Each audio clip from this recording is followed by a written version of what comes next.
Okay, now we continue with example 14. Okay, a light horizontal beam. Okay, keyword is light. If let's say light means you just can ignore the mass.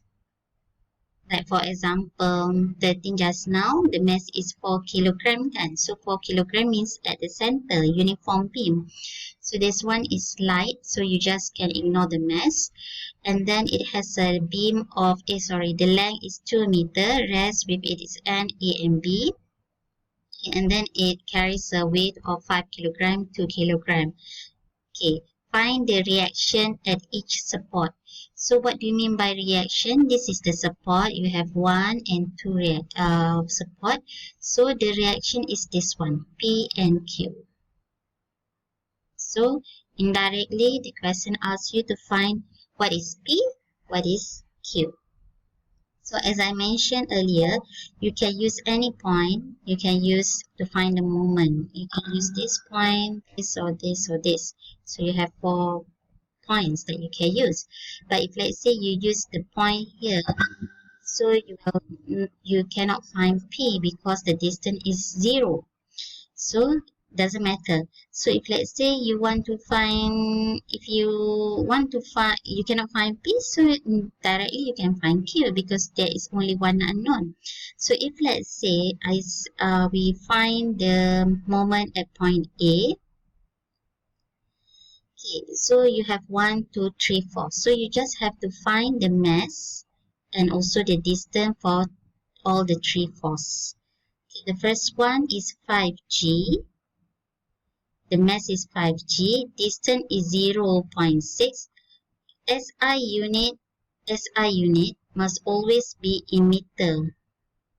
So if let's say the question gives you in 60 centimeter, then you have to write in 0.6 meter because the SI unit is in meter. Okay, and then you look, is it clockwise or anti-clockwise? So if you pull the force here, so it will move here, so it is clockwise. Okay, and then you have 2G, so the distance is 1.5. Clockwise or anti-clockwise? Also clockwise. Okay, and then the last one is B, so the force is Q. The distance is 2 meter. And it moves here, so it is anti-clockwise. Equal to 0. Okay, so if let's say clockwise, then you can use positive. Let's say negative, anti-clockwise, then you can use negative. So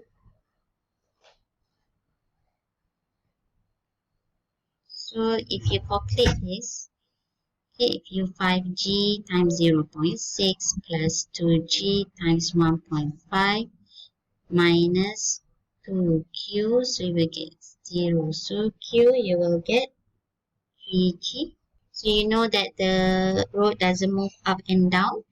So P plus Q is equal to 5G plus 2G. Since you already have Q, which is 3G, so 7 minus 3 is 4G Newton. Okay, so this one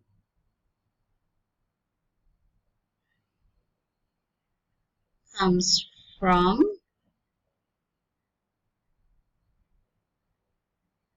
the resultant force is equal to 0, and this one is the moment is equal to 0.